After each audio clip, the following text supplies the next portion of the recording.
So, welcome everyone to this evening's celebration of the Liturgy of the Day. My name is Osho Brad, and let us start by sharing the peace. May all beings awaken to that peace which is our true home. Let us take refuge. I take refuge in the ground of being within which I live and move and breathe. Let us make the accord. I take sanctuary in the heart of being, accepting all of my delusions in thought, word, or deed, born of ignorance, hatred, and greed. Let us give thanks. I give thanks for all beings, awakening to the interbeing of all nature. May my heart be open and my mind clear. May all be free from suffering and the causes of suffering, and may all come to know that peace which is beyond all understanding. Since it is the practice of enlightenment, that practice has no beginning. And since it is enlightenment within the practice, that realization has no end.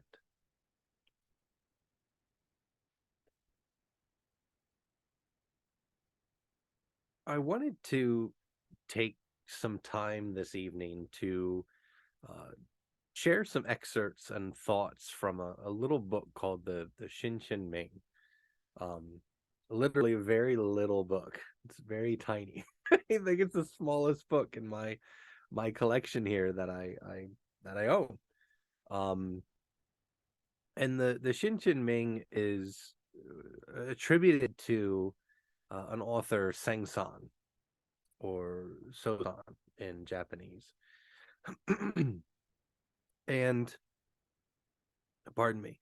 And Sengsan is thought to be the third patriarch of Zen Buddhism, or sort of the lineage holder of Zen Buddhism. And the first patriarch, of course, being Buddhadharma, who is thought to have brought Buddhism from India to China.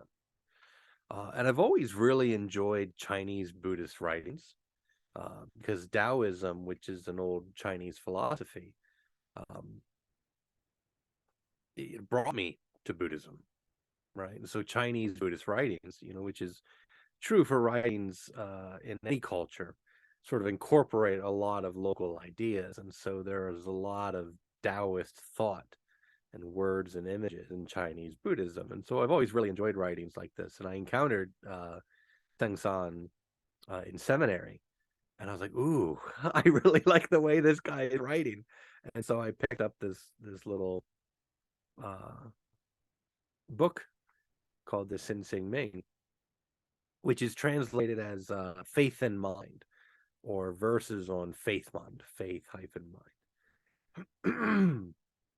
So let me read a few excerpts, a few selections from this book, and then I'll share some thoughts.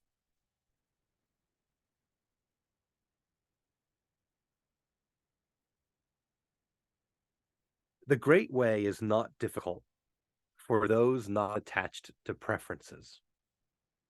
When neither love nor hate arises, all is clear and undisguised. If you wish to know the truth, then hold to no opinions for or against anything. To set up what you like against what you dislike is the disease of the mind. Indeed, it is due to our grasping and rejecting that we do not know the true nature of things. Do not seek for the truth, only cease to cherish opinions. So just a few lines from what, again, is a very short book by Sengsan. And we often summarize that reading, as you can probably hear, as life is easy for those with few opinions, right? Those who attach a few preferences. And, think about that for a moment. Isn't that true? If we really think about that, think about all the disagreements that we have over differences of opinion.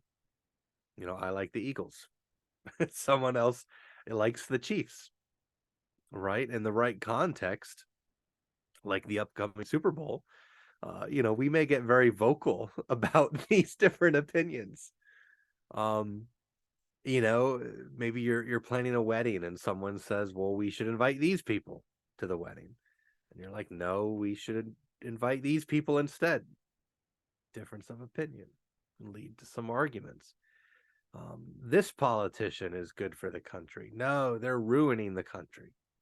And depending on your personal opinions, you probably just substituted very different people into those sentences there, right? So opinions can be very divisive, and they can make life complicated because of that divisiveness.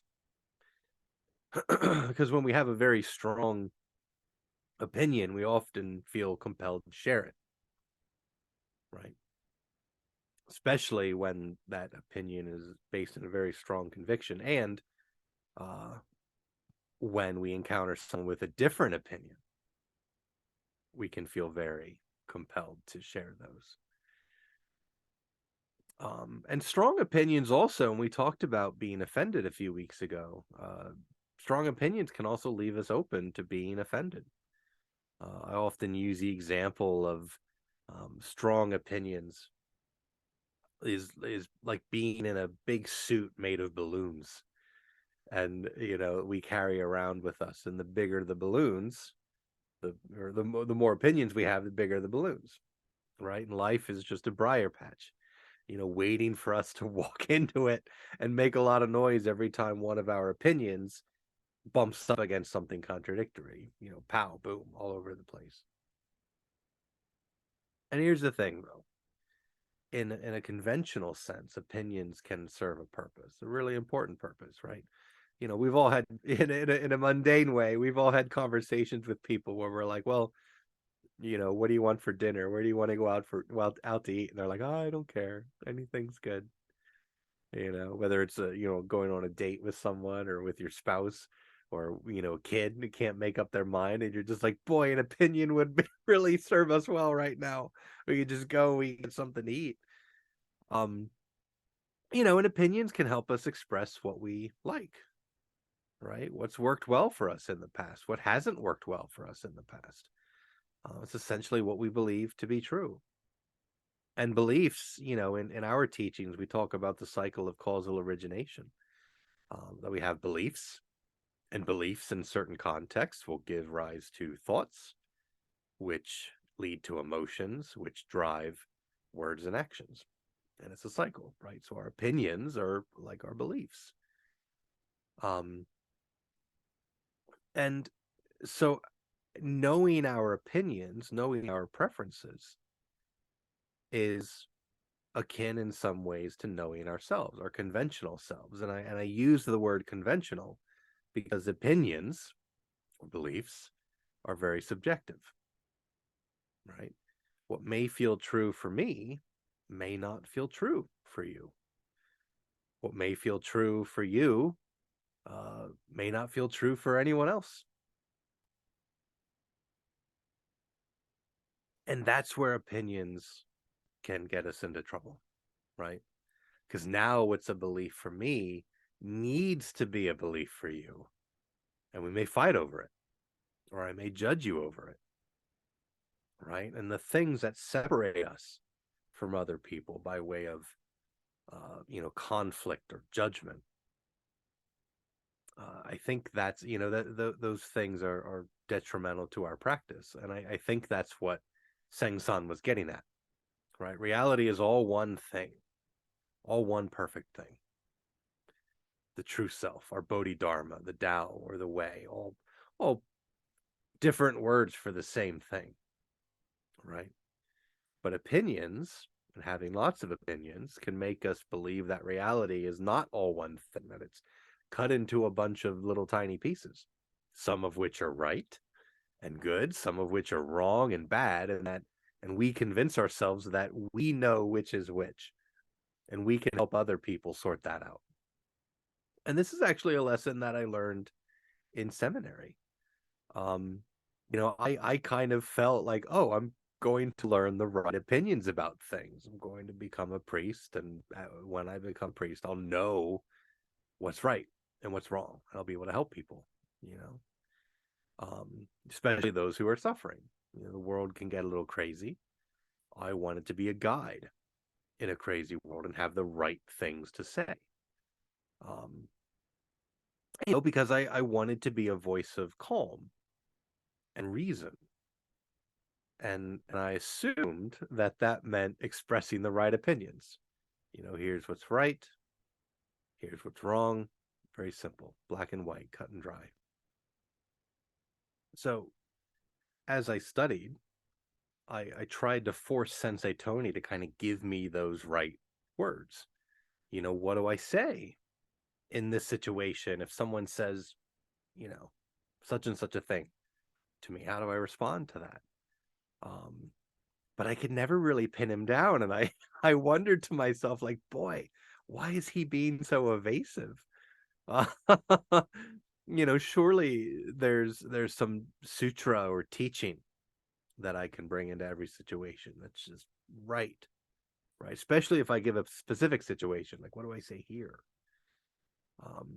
But what I came to learn is that the right response in every situation was often, well, it depends, you know, because everyone is different.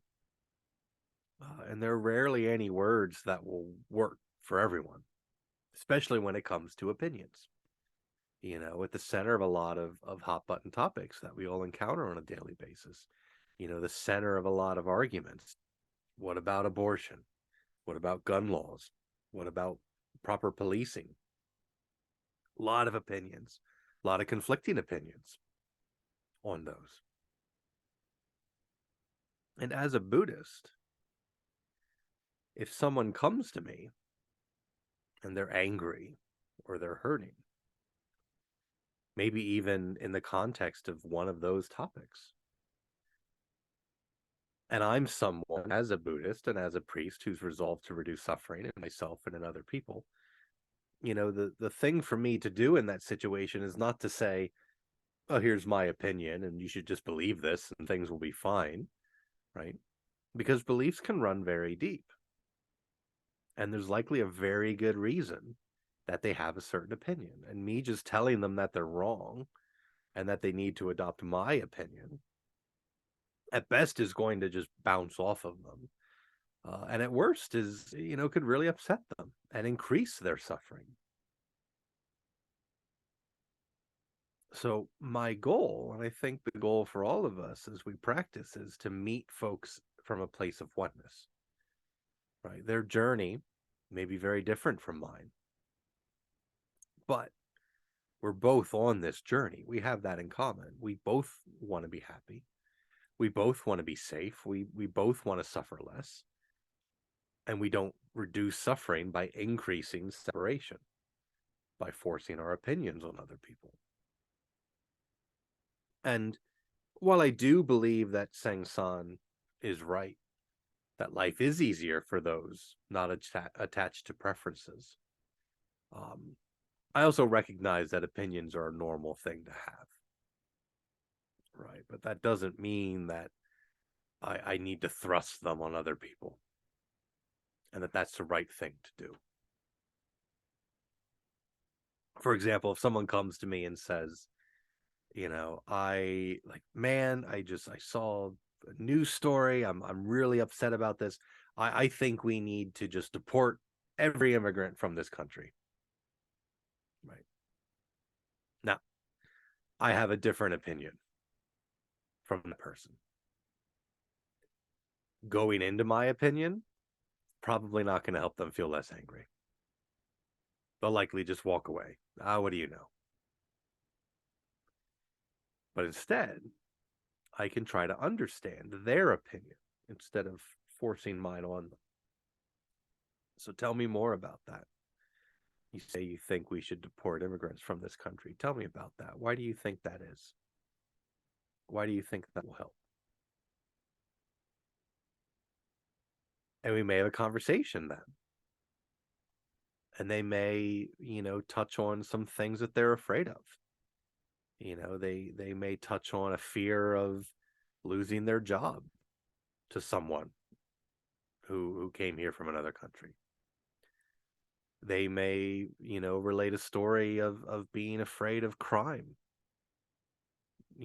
because of a news story that they heard that involved someone from another country. And we may have a conversation where, while I don't share their opinion on immigration, I have a different opinion than they do. I can relate to not wanting to lose my job. I can relate to not wanting to be a victim of crime or wanting my loved ones to be a victim of crime, right? So we have that in common. So instead of creating separation by highlighting contrasting opinions, you believe this, I believe this, look how far apart we are, let's fight over that ground in between, we can recognize connections by way of the things that we value: family, safety, well-being. And instead of that person feeling rejected based on a clash of opinions, oh, well, here's someone I can't talk about because they're one of those, right? One of those people who believes something different from me. Now that person can feel heard. And from a place of feeling heard and understood, and being able to talk through a particular belief, they may recognize that maybe there are parts of that belief that aren't true. Maybe I find that parts of my opinion are not true. That opinion may change. It may evolve, right? That person may be willing to listen to different opinions. And I think it's important for us to remember in our practice that as Buddhists, as those who are walking this path, we may be the only Buddha that folks encounter in their lives. Someone who's suffering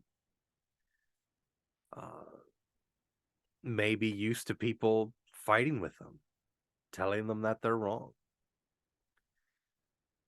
And meeting those folks with mere opinions and just giving them, well, here's what I think, probably isn't going to help them a whole lot. But when we see connection with people, now we're in a position to reduce suffering. And we're in a position to be a Buddha to that person. Now, you might think to yourself, well, but Brad, there are people out there who are just wrong and they need to be corrected. Maybe. Perhaps there are. And, if you're a scientist, then it may be your job to collect data and share what you've learned with people and what that data and what those findings may mean for them. If you're in marketing or sales, it may be your job to convince people that your product is the best and that they need to buy it and influence their opinion. If you're a sports fan, it may be your role to tell the other team to give up, and that they're going to lose. But as a human, I'd argue that it's our role to connect with other people,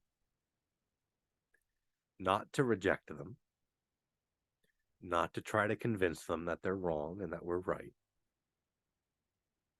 And that connection makes it a lot easier as Buddhists to help reduce suffering for those around us.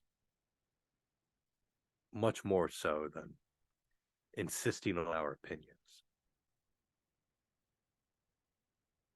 So, I hope that you found that helpful. If you're interested, there are versions of the Shin Ming online. I found this one. I think they also have translations just on some web pages too. But I'd invite you to read it. It's great.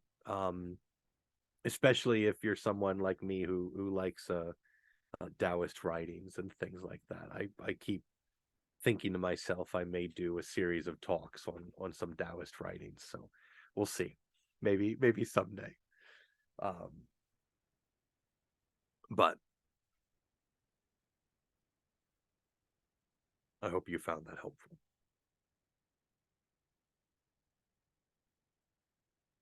The moment we receive true and trusting, solid and clear like a diamond, infinite light and life embrace and protect us, liberating us completely. Let us take the 4 immeasurable vows. Sentient beings are numberless. I vow to liberate them. Delusions are endless. I vow to end them. The ways of compassion and wisdom are boundless. I vow to embody them. The way is unattainable. I vow to attain it. Let us take the precepts for the community of the vow. I allow my true self to manifest in all aspects of life. I take complete responsibility for my own life and all of my actions. I affirm my personal being and acknowledge it as a path to awakening and freedom. I embrace all aspects of my personal being, including my shadow, so that they may be transformed. I affirm an attitude of openness to my true self, even in the midst of suffering.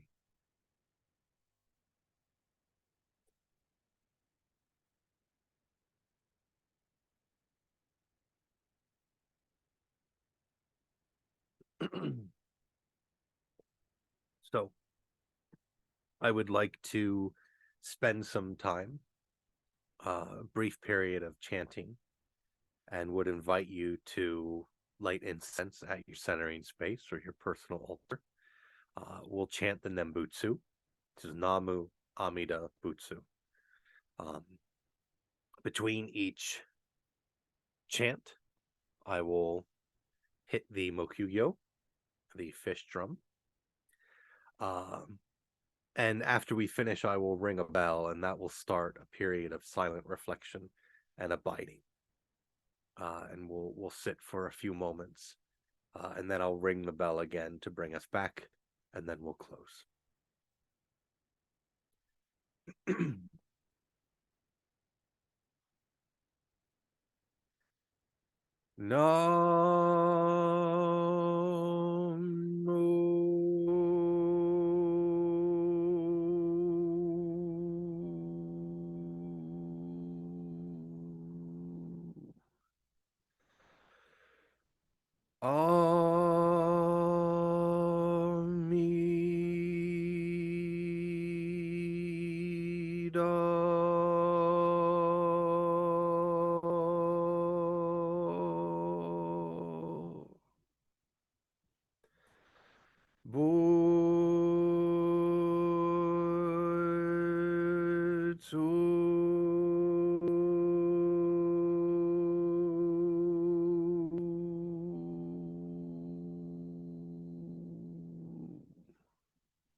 to recognize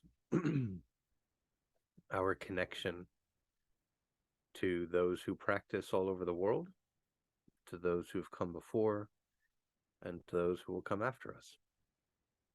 Let us recite the Bodhisattva's Gatha.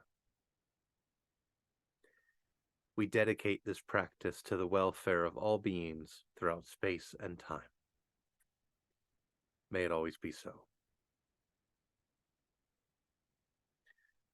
So, as always, I hope that you found this liturgy and this offering of a Dharma talk helpful. If you would like to practice with us in person, one of my fellow priests, Osho Mike, is offering in-person liturgies, meditations, and Dharma talks in Camp Hill, Pennsylvania. So I'd encourage you to find out more about that. You can do so on dragonflysangha.com, Sangha spelled Sangha, dragonflysangha.com, or asksenseitony.com. If you would like to learn more about us and our practice, you can do that there as well. If you would perhaps want to consider studying in seminary and take the path of ordination as a priest in our Order of the Dragonfly, you can find out about our seminary program there as well. Or if you would just like to talk with someone and set up some time for some mindfulness counseling, we're available for that as well. But I hope that you all have a wonderful week. Until we see you next time. Thank you.